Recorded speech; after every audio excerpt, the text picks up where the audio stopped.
Thank you. I want to kick off by asking you about President Trump's Board of Peace. What do you envision Turkey's role will be? Well, first of all, Turkey is being... Tamam bu işte ya yarım saat bu. Bu tamam dur key'le atayım bunu. İngilizce konuşuyorlar. Bir ara şey vardı ya. Twitter tayfası. İngilizce konuşamıyor falan çekiyorlardı ya Hakan Fidan'a. Allah'ım ya Rabbim ya.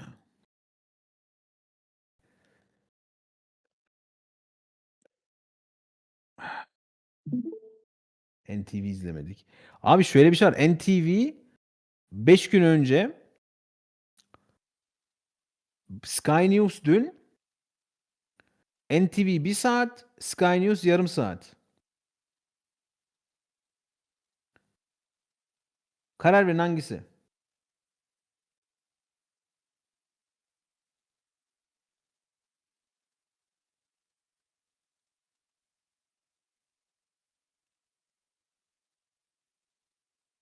Sky News daha yeni, Sky News dışa yönelik, NTV içe yönelik. İkisi de. Tam Sky'ı daha izlemedim, NTV'de izlemedim ama NTV şeyde gördüm. Bahadır'da gördüm bir kısmını. Bahadır mıydı? Kimdeydi ya? Galiba Bahadır'daydı. Bahadır izledi mi? Bahadır'daydı galiba. O zaman Sky News'tan başlayalım. Bakalım Araplara yönelik, yabancı basına yönelik ne diyor? Hakan ağabey. Aynı video değil mi AQ? Yok değil. Ondan sonra NTV'ye bakarız. Özgür Özel'e bak. Özgür Özel'i izlemedim mesela. Yine sizle birlikte izleyeceğiz Özgür Özel'i de. Onu da izlemedim. O zaman Şuto'cum, duayen Şuto. Ekranı verdin mi gülüm? Kill şeyi ayarla. Otomatik altyazıyı ayarla. Altyazı deyip bağırıp duracaklar birazdan. Artık bu saatte de İngilizce bilmiyorsa adam yani.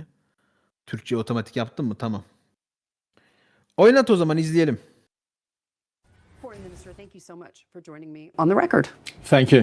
I want to kick off by asking you about President Trump's Board of Peace. What do you envision Turkey's role will be?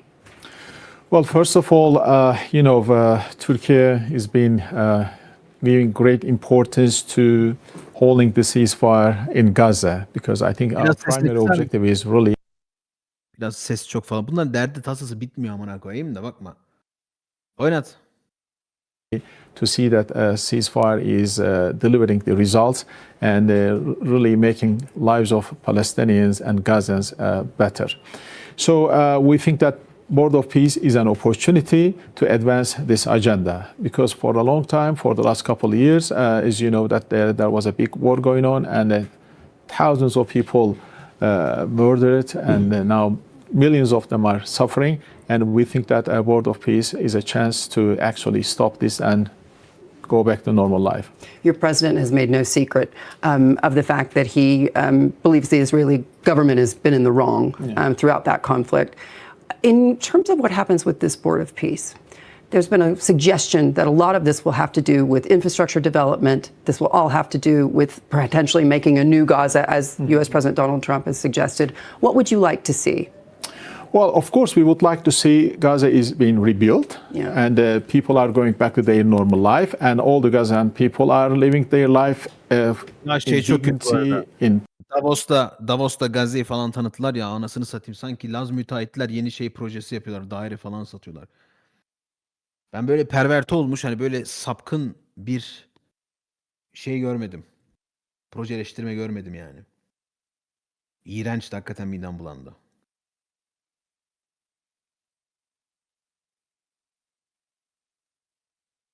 Oynat. Prosperity in safe and security in Gaza. This is what would you like to see? Yeah. Is it a problem in your mind that the president's team is so focused on doing this through perhaps commercializing the rebuild? Well, in our discussions, I think we don't see that much notion coming to the table. It's not about commercialization, but there is the investment leg of the entire enterprise. So when you look at the project, of course, we need investors coming from outside, but mostly we rely on the assistance of the governments, maybe in kind or in direct budget assistance, but we need investment and assistance in big amount. Yeah. Tell me this, when you look at what the future may hold, do you envision that Turkey would put boots on the ground in Gaza to keep people safe? Well, Turkey, as our president a couple times made it very clear that we are ready to do everything in our power to make a contribution to the Gaza peace plan. This is our starting point. So just like we became part of Board of Peace, now we are working on the executive committee on Gaza, and we are doing a lot of humanitarian assistance. As such, we are prepared to take part in ISF. But, it's subject to discussions in wider community of the So you're not ruling it out? No, we are not ruling out. We are willing to do that. But as I said, it's subject to discussion and agreeing on certain countries. We'll see how it goes. Do you believe that Donald Trump is going to be able to end hostilities there? And by doing so, I mean take on Israel, because unfortunately Israel continues its violence in Gaza. Absolutely. Israel, just like you said, has been continuing violating the ceasefire again and again, because we believe that President Trump is the only person who can really put a real pressure on Israel. Yes. The American political system and how it works and how Israel plays a role within American political system. So, but we think that Mr. Trump is independent of every objectives of different lobbies, so he can really think independently and he can really take action independently. So if he wants, he has the capacity to put pressure on Israel and stop Israel's wrong behavior. Tell me this, when you take a step back and look at what's been happening over the last 2 years in the region, and even since US President Donald Trump took office, massive changes. We've seen that axis going from Tehran to Syria and Damascus all the way down to Lebanon virtually destroyed when we talk about the Shia axis. In your mind, where does the region go from here? Well, it's a good question. So when we look at what's happening in Syria, it's actually, we should be a little bit hopeful, and we want to see the ceasefire holding in Gaza.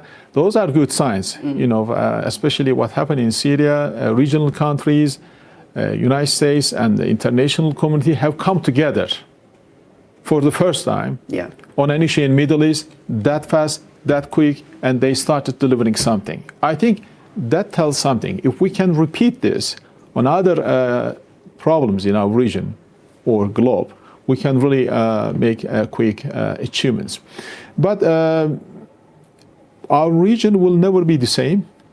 Having said that, our hope and work is about to make it better comparing to the past. So that's why Turkey is trying to play as constructive as possible in the region. So this is very important for us.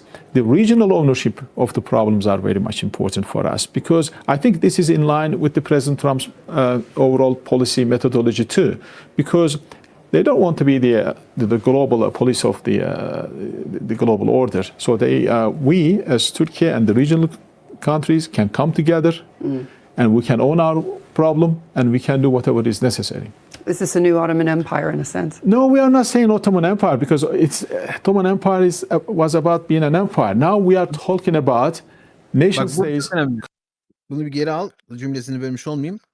Biz sizle Hakan Fidan'ın ilk ciddi röportajlarını Suriye konusunda ne zaman izledik? 2024 Aralık falan olması gerekiyor. Hatırlıyor musunuz? O zaman ben Hakan Fidan'la Ahmet Davutoğlu arasındaki farktan, işte Davutoğlu bu Neo Osmancı olayına karşı çıktığını, her yerde ısrarla bunu söylediğine, biz Neo Osmanlıcı değiliz diye, iç politika ve dış politikaya, hani iç politikada sattığıyla dış politikada hareket ettiğini, daha doğrusu yani Doğu Batı arasındaki bir farkından bahsetmiştim.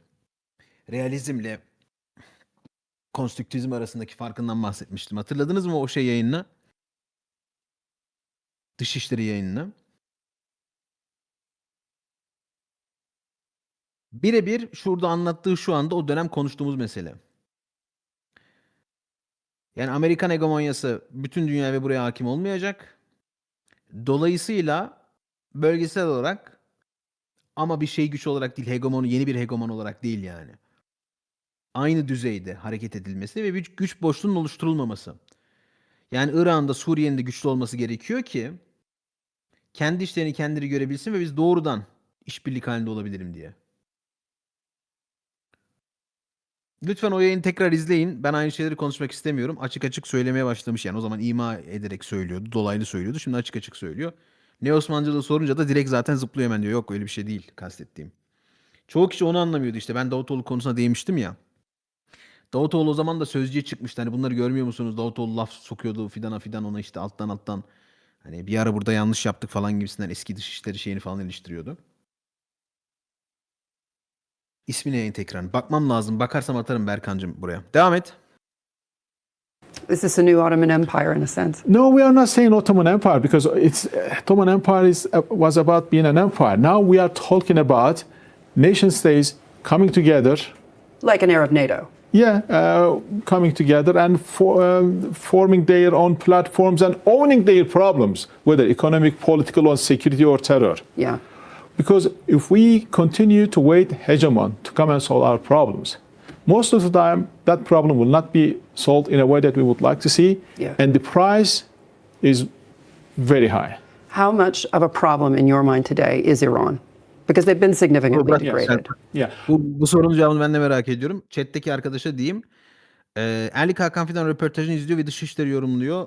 Ocak 2025.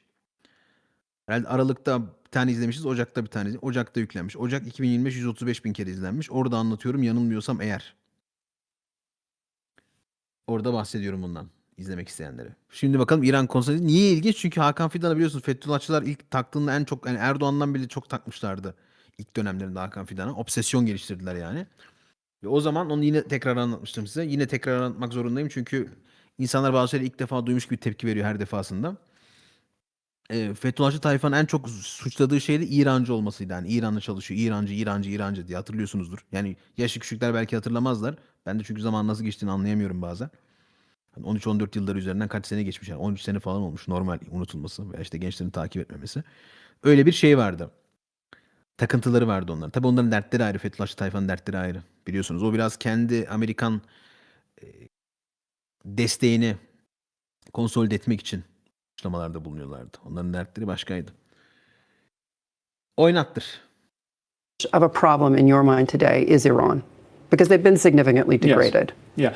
Well, I mean, Iran as a neighboring country is a big country in our geography. I think what's happening in Iran is closely related to us as well. Both Arabian Gulf and Turkey and Azerbaijan, the Caucasus, because they occupy huge territory, even to Afghanistan. So stability in Iran is important for all of us. So that's why we've been advising Iran and international community really to sort out their problems through dialogue instead of applying the force. So dialogue is only way to sort out the problems. But as we've seen, starting from the last year, 12-day war, and another possibility of another kinetic action has been rumored by United States, is not a solution. Yeah. And on the other hand, the public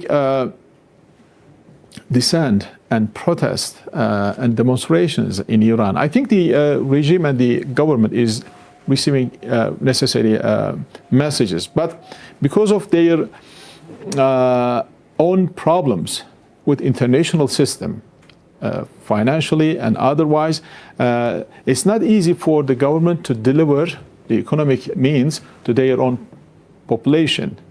So they have to make a change in their foreign policy and some other security policy areas in order to really obtain certain opportunities. As you said, I mean, this is a different region that we're in today.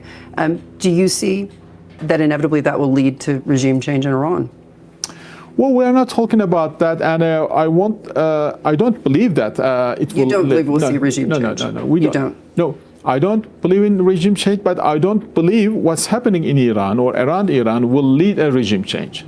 how do you feel about the prospect of American intervention in Iran? Because that's come across several times, not just in the first administration, but now in the second. There has been that suggestion. Well, I would advise my American friends don't. Don't make this another Venezuela. No, don't make it. Don't make it. Because, they're already putting a lot of pressure on Iran. The sanctions are really hurting Iranian economy. That's why the people are protesting. But Iran is ready to negotiate.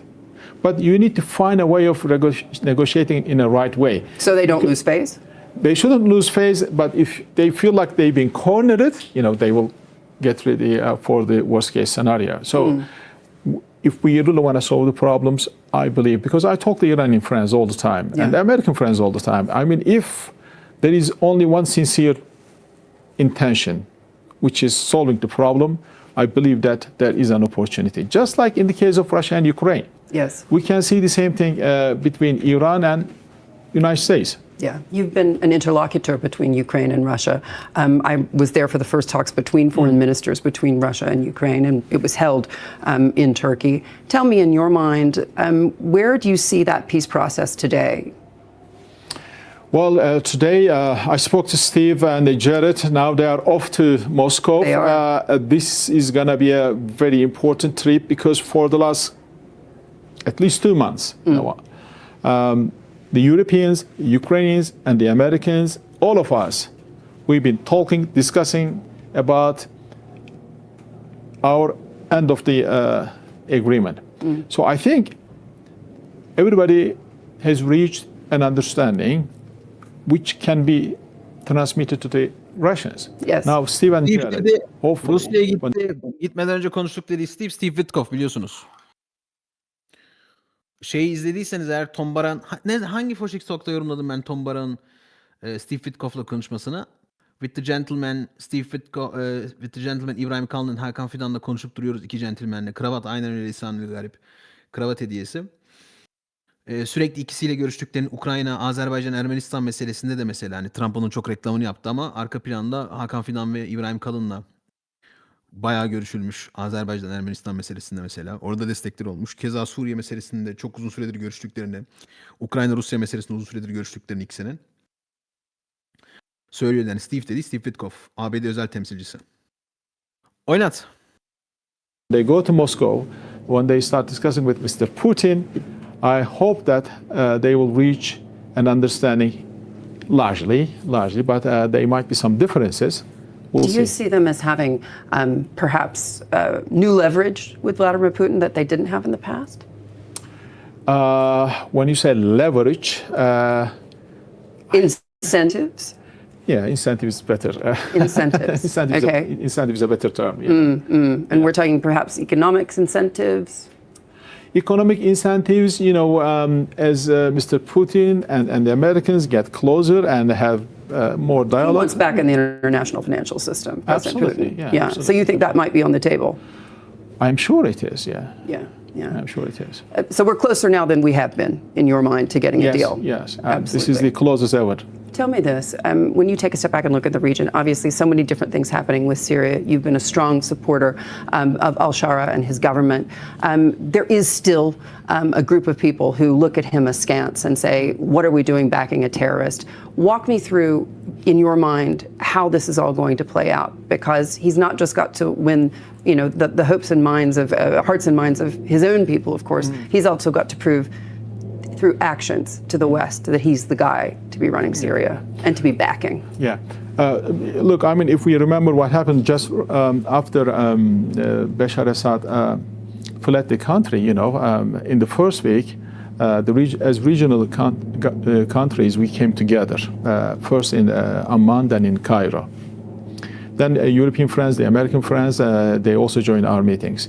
And our position was, look, let's decide on certain things, which is, let's define what we want from any government sitting in Damascus. Not Ahmed Shara, not anybody else. Just forget about their names, but what is our priorities from what we want from a government sitting in Damascus. So we identified 4 or 5 priorities for all of us. no threat to their neighboring countries, no cooperation with terrorist organizations, and no persecution of the minorities and other ethnic and religious groups, and territorial integrity and unity of the country. Those are the four basic things that everybody wanted to see. Because you guys have been suffering. I mean, the refugee situation alone has cost your economy. Yeah, refugee and terrorism. Yes. Two big things for us. So we transmitted this to Ahmet Şaray's friends. This is what... Bunu ilk defa söylemiyor. Şu ilginç olan konu şu. Hakan Fidan mülteci meselesi ve terör meselesini dolaylı olarak da olsa birbirleriyle bağlantılı görüyor. Nereden biliyoruz bunu? İlk döneminde Fethullahçıların sızdırmış olduğu Ahmet Davutoğlu birlikte defaatle anlattığım kayıt vardı ya. Kayıtta tekrar kendisine terör saldırılarının olacağını, işte onun önlemini alamayacağını anlatıyor. Tekrar söylüyor. Yani bunun birbirleri bağlantılı olduğunu söylüyor Davutoğlu'na ondan sonra bir öneride bulunuyor. Meşhur roket önerisi, biliyorsunuz 2 tane roket attırırız. Sebebi üretiriz, sebepte mesele yok gibisinden. Ancak Davutoğlu orada kendisini frenleyip hani biraz da senin işin değil bu işler, hani sen biraz boyunu aşıyorsun demeye getiriyor. Dışişlerini yine ben belirliyordum. Doktrin benim doktrinim. Yani belirleyen ben. Sen yine müşterinin, yani bu durumda siyasi erk, yani benim sana vermiş olduğum emri yerine getireceksin gibisinden bir şeyde tutuyor kendisine. O zaman da dönemin Genelkurmay Başkanı kendisine şey diyor tabii ki. Yani bütün yük Hakan Bey'in üzerinde falan. Davutoğlu diyor ki ya benim bakmam lazım Birleşmiş Milletler'e gidip falan gibisinden. Hakan Fidan daha sonradan, yani bu konuda en iyi kitabı şeyden, işte Polat Safi'nin sonradan hatta yine Dışişlerinden Hariciye'den bir yere görev aldı, bir düşünce kurulunun başına mı ne bir yere kondu Polat Safi. Tam takip edemedim ama bir yerde görev aldı yani. Oraya taşıdı. Polat Safi'nin yazdığı Milli İstihbarat Teşkilatı kitabı vardır. Kitabı derken araştırmadır, arşive girebilen sanırım bir tek kendisini. Yani diğer bütün okuyacağınız kitaplar yani fasafiso demeyeyim de biraz oradan duyma, biraz şuradan. Evet, Sam da doğru, Mesih Yürek doğru diyorsun. Biraz oradan biraz buradan duyma şeyler. O bir tek kaynaklı olan ve onun da ana tezi şeydir, bilirsiniz. Hakan Fidan geldi, Milli İstihbarat Teşkilatı'nın yapısını değiştirdi. Ve çok katmanlı, çok fonksiyonlu, sahada ve aynı şekilde tasnif, işte stratejik geliştirmeler konusunda da bir merkez haline getirdi. Bunu sonra işte hariciye taşıdı falan, böyle devam ediyor bu hikaye yani. Oradan kendisini devam ettirdiğine, bu görüşünü, bu dünya görüşünü. O yüzden varmak istediği yer hep Dışişleri Bakanlığı'ydı. Ben bunu yıllar önce söylediğimde insanlar şaşırıyordu. Yani İbrahim Kalın Milli İstihbarat'ın başına, işte Hakan Fidan Dışişleri'ne, Fahrettin Altun da Dışişleri'ne gitmek istiyordu bu arada. İnsanlar Milli İstihbarat diyordu ama Fahrettin Altun Dışişleri'ni istiyordu aslında. Ben bunu o zamanlar söylediğim zaman insanlar tabii şimdi yazıyorlar. Hani müneccim mi falan değil yani, esasen biraz işin düzgün yapmakla alakalı o dönemki taht oyunlarının şimdi baktığın zaman Nostradamusvari durmasının sebebi. Oynatabilirsin. Countries and we want from you. If you can deliver, everybody will help you. If you cannot deliver or go against those things, people will stop supporting you and will start working against you. So he's a reasonable man. He saw all these things. He accepted, and now ever since then, I think everybody is reasonably happy with the work that he's been doing. Tell me this. We've seen some discomfort between Saudi Arabia and the United Arab Emirates in recent months. Turkey has been a bridge in those conversations. Where do you see that relationship today? Well, just like you described, I think the discomfort will be the proper wording. But for us as Turkey, just as we need a regional unity, it is not good to see that those two, precious friends are falling apart a little bit. But we believe that they will come around because, they are brothers and sisters and they are old friends. And I think in due course, they will sort out their own problems because they are experienced leadership, both UAE and the Saudis. They will come to a point where they can sort out their own differences. You think that that's already happening, or we still got some ways? It's already happening. For instance, what's happening in Yemen now, what's happening in Somalia now, this is something that I think upon the request coming from the Saudis, the UAE Emiratis are taking a more constructive approach now. I think this is a sign that we can really avoid further escalation of the current tension. So that was my actually biggest worry, to see a kind of escalation. So that's why we are working hard and wishing better that there should be no escalation. And now the Saudis are becoming much more assertive on their national security sensitivities, and the Emiratis are becoming much more receptive. So I think this combination of methodology, if they go hand in hand, that will produce some results. Yeah. But we need more dialogue and more communication. Tell me this, you've just had a big win when it comes to the Kurds, when it comes to your security as a nation. Walk me through how that all evolved. Well, first of all, we've been telling right from the beginning that you cannot kill a monster with another monster. What United States did during the Mr. Obama time, a plan fighting against ISIS together with PKK. It was not a good plan. And we were told that it was going to be a very temporary one, almost 2 years. Now, it passed more than 10 years. Now this is where we are. And finally, Mr. Trump is really making a huge correction on behalf of the United States system, because we are a NATO ally of United States. You cannot support as a NATO ally a terrorist organization which is enemy to another NATO country. So now that mistake is being now corrected. We are happy about that. But having said all these things, we see PKK, it is not sole representative of the Kurds in Syria. When I see some international reporting or citing or narratives that presenting SDF, YPG, the only representative of the Syrian Kurds, are not correct. There are more than 12 political parties. Kurds arkadaşlar, Kurds diye anladı YouTube. Suriye laneti dedi, Suriye Kürtleri diyor aslında yani. Kurds diyor, Kurds diye anladı YouTube. Yani Suriye Kürtleri laneti değil. Altyazıdan okuyanlar için, yanlış anlamamaları için. Devam edelim. Sent to exile by PKK. So now we want to see the Syrian Kurds living in dignity, safety and security as part of Syria. We want them to be part of the bigger Syria, not to be minority of the Syria. So if necessary, right from the beginning, that we've been defending the rights of the Kurds in Syria, because if you remember, Bashar Assad was denying citizenship to many Kurds living in Syria. I remember during my sadece Bashar Assad değil bu arada. Hafız Esad'dan beri hani Kürtler asla Suriye vatandaşı olmadı. Bağıs'ın resmi bakış açısı şuydu: Kürtler burada mülteci ve resmi bir vatandaş değil. O yüzden vatandaşlık hakları olmadı. Yani bu şu demek, mesela elektrik gidip açtıramıyorsun, ne bileyim ikamet falan aldıramıyorsun. Onların mülteci olduklarını söylüyordu Hafız Esad döneminde. Irak'ta da, Irak bağısında da Saddam Hüseyin zorla hani Kürtler haklar falan fistan diye ilerletmişti mevzuyu. Orada biraz tabii farklı. Yani Kuzey Irak'ta aşiret varlıkları var. İşte Barzan bölgesinde Barzaniler gibi, Talabani gibi aşiret varlıkları var. Suriye'de o da yoktu. O yüzden hani biz burada YPG yarın Amerika gitti mi işte patlarsınız falan dediğimiz zaman o eski yayınlarda buna dayandırıyorduk yani. Senin ne nüfuzun var ne bir şeyin var. Yani varlığın yok ki orada yani. Neyin derdindesin sen? Ama tabii yani o zaman Kürt'e faşizme laf anlatamıyorsun yani. Şimdi mesela kadınları öne koyup yok örgü yapıyoruz, mörgü yapıyoruz diye dolaşan adamlar o zamanlar silahlarla şöyle patlatacağız götünüzde, şöyle olacak, Ankara'ya geleceğiz, böyle olacak falan diye meydan okuyorlardı. Şimdi diyorlar ki kadınlarımız saç örüyor bak diye bize saç gösteriyorlar. Oynat. As chief of intelligence for 13 years. In 2010-11, President Erdogan was sending me to Bashar Assad to ask from him to give citizenship to their own Kurds.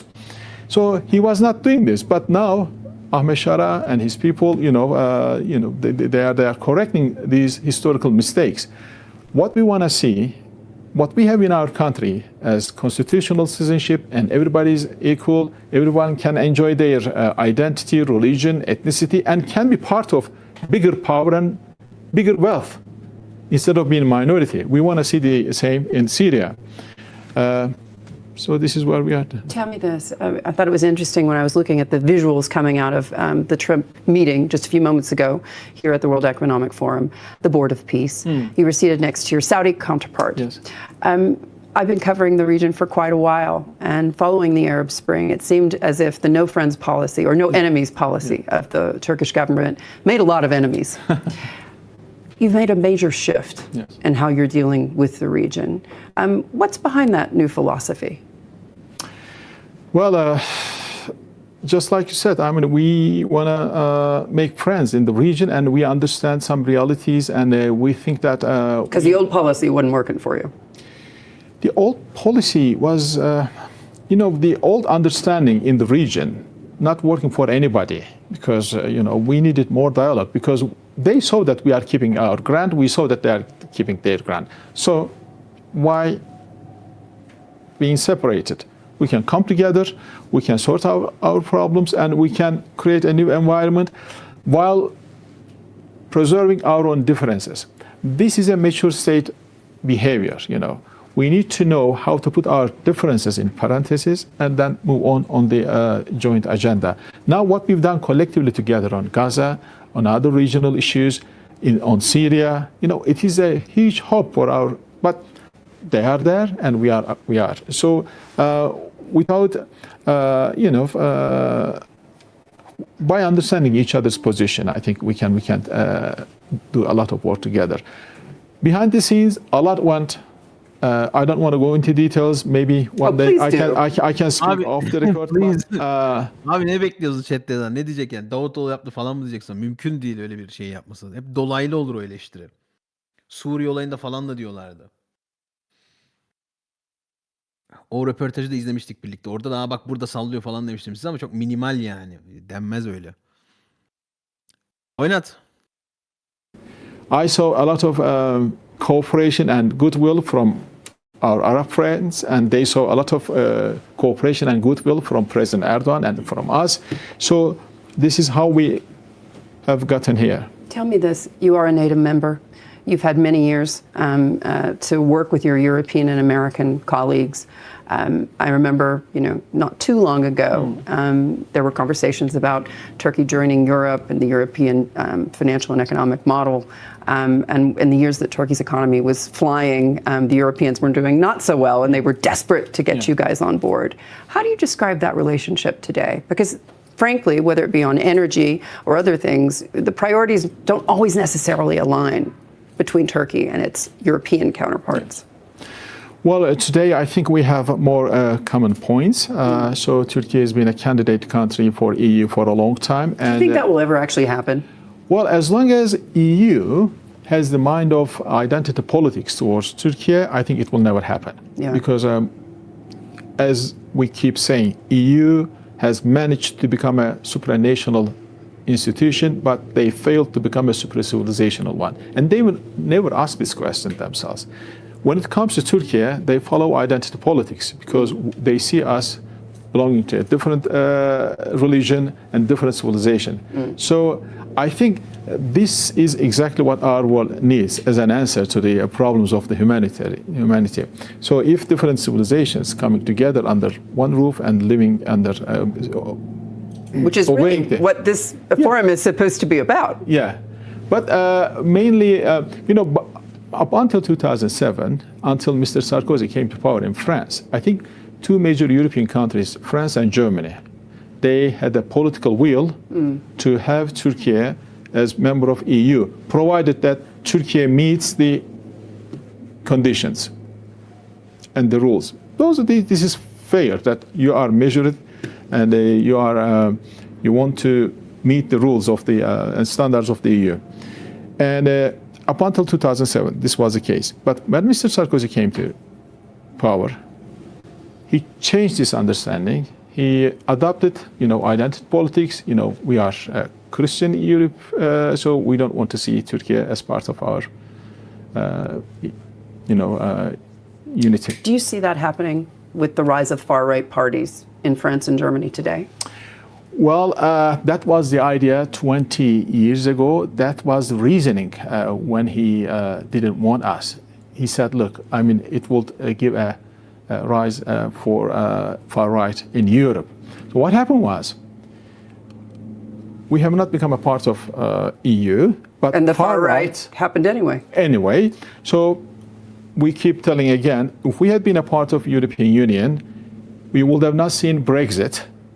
And Europe in general would have been much more resilient in the face of current So security. Turkish membership in the EU Yeah. would have saved the UK from Brexit, as you were saying. Yes, and How? And you know, UK was always looking at broader EU because they didn't want to see the core of the power of EU is just In Brussels. yeah. So, but it will be a balancing act. Now we are outside of EU on the eastern and western flank, and we are having a strategic dialogue with UK because we have some priorities and we have same positions vis-a-vis EU and with our region. But there is more to that because when you look at our current security problems in the region, EU has been living under American protection for a long time. Because EU was possible because of American protection. But in the absence of American protection, so EU is now seeking for a new security architecture. So if, as I said, UK had been a member of EU, Turkey had been a member of EU, I think in our region... You think European defense would already be secure? Yeah, and then we would have created our own center of gravity because now we are looking at different superpowers, either America or China or Russia. We are drifted away. Most of the time our interests may not comply with their own interests. So it puts us in a very difficult position. Yeah. So it was possible for all of us, if we had come together, that we could have avoided that. Yeah. Avoided it. And final question, I mean, to that end, when you look at what's happening in Europe today, whether it be on the security front, which is seen in the last 3 yaşanır days. mıydı? Brexit yaşanır mıydı? O yine soru işareti tabii ki de. Hani Avrupa Birliği'nin yapısının temelden değişeceği konusunda kendisi haklı. Sadece Sarkozy'ye yorulur mu o konuda da tam şey değilim. Çünkü Merkel de başa gelir gelmez ilk röportaj ve ondan önceki röportajları da vaatleriyle de alakalı sürekli bir şekilde Türkiye'nin burada yeri yok. Hani şunun da altını çizmek lazım. Bu sadece siyasilerin temsil ettiği bir görüş değil. Halkların da temsil ettiği bir görüş. Adamlar istemiyorlar. Yani bu böyle bir karşıtlık var. İstemiyorlar. Kesinlikle istemiyorlar. Yani Lübnan'ı falan alsan bu kadar sıkıntı çıkarmazlar, emin olun. Yani Türkiye'nin adaylık imkanının geçmesi bile çıldırtıyor adamları. Birebir bilen biri olarak söyleyeyim size. Delirtiyor adamları. İstemiyorlardı yani. O biraz şey bakıyor tabii. Belki siyasi olarak da bunu söyleyemez. Yani halklar bizi istemiyor. Halkların yani Avrupa halklarının abi. Alman halkı var, Fransız halkı var. Halklar var ya. Ben sadece Sarkozy'ye indirgenirim o, bilmiyorum o kısmı. Bilemiyorum. Demek istediği şey şu arkadaşlar. Yani Orta Doğu'da böyle krizler olmazdı. Türkiye onu çözerdi. Hem Orta Doğu'daki sorunları çözerdi doğrudan. Hem de işte Avrupa Birliği açısından daha şey genişlerdi. Bu krizler yaşanmazdı. Sağa yükselmezdi gibisinden ama yani biraz dediği şey şu. Geldiniz düştünüz mü kucağıma? Yani Amerikan hegemonyası koruduğu sürece, bu lüksü yaşattığı sürece ise tam işte bu PNAC'nin tezlerinden biridir bu. Robert Kagan'ın tezlerinden biridir mesela bu. Yani biz bunu şey yaptık. Avrupa demokrasi dediğimiz şey bizim devreye girip parayla, asker gücüyle ayakta tuttuğumuz bir lüks. Çünkü tamamıyla bir bubble'ın içerisinde yaşıyorlar. Ama gerçeklerle yüzleştiklerinde direkt çökecek. Hatta Robert Kagan 21'de yazdığı kitap şeydi. Alman tehlikesinin geri dönüşü müydü? Neydi lan kitabına? Dur bir yanlış olmayayım da. Kagan. Kagan ne yazmıştı bakalım. Yunan kökenli bu da Robert Kagan. Alman tehlikesinin geri dönüşüydü galiba kitabın adı. Dur bakalım. Dur bakalım. Dangerous Nation. Yok bu değil. Prizes bu da değil. Bu 2003, 2008, 2012, 18. Yok makale miydi lan acaba o? Ha burada 2019'da makaleymiş arkadaşlar, pardon kitap değil, ben yanılmışım. Alman sorununun geri dönüşü 2019 Mayıs ayında yayınlamış. Ne için, hangi dergi içmiş lan bu?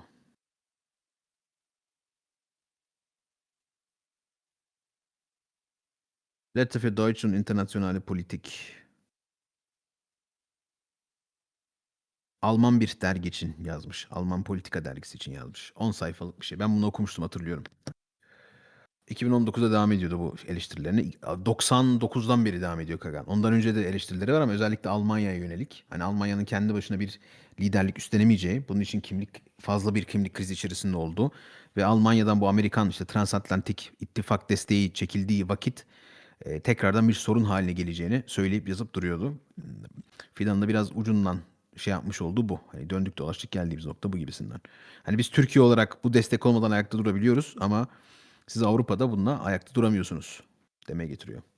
O yüzden başta bizde çalışmış olsaydınız hiç böyle bugün şey yapmazdınız. Ayağımıza düşmezdiniz gibisinden. Oynat.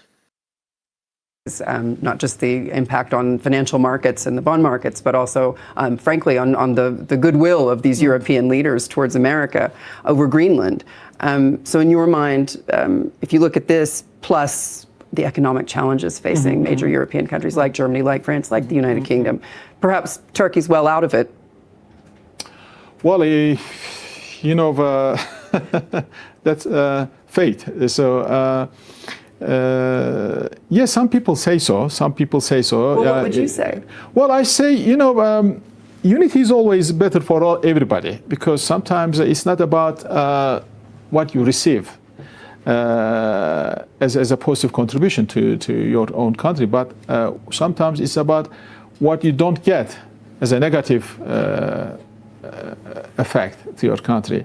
And we believe in unity all the time because we live in this region. We live in parts of Europe, we live in parts of Middle East, we live in parts of Caucasus and Black Sea and Mediterranean. And we believe in regional cooperation and integration. This is full stop. That's why, sometimes we see that it's better for us to be out of it, but sometimes 2 years later you will say that I wish we would have been a part of it. Our trade balance with the European Union is the most perfect one. Is 230 billion euros and almost equal, 50-50. There is no trade deficit on both sides. So we are enjoying huge trade activities between two camps. But security would have been the same, but not now. Yeah. Did you think that President Trump was going to put troops in Greenland? You're in NATO, you would know. Well, I think what happened yesterday after his speech, I think a lot of people now they had a good night's sleep. Foreign Minister, it's great to see you. Thank you. Thank you so much for joining me. Thank you. Evet, böyle duayen bizim niye yorumlanacak bir şey yok. Niye yorumlamadın diye sormuş bir tanesi. Çok yorumlanacak bir şey yok. Çünkü biz bunu geçen sene Ocak ayında röportajına ne dediysek aynı yani. Çizgisi pek değişmemiş, siyasi çizgisi. Dış politikadaki siyasi çizgisi. Aynı korumak durumunda. Evet. Sıra Özgür Özel'de mi? Sıra Özgür Özel'de mi? Eyvah eyvah. Programa mı katıldı? Nerede yaptı bu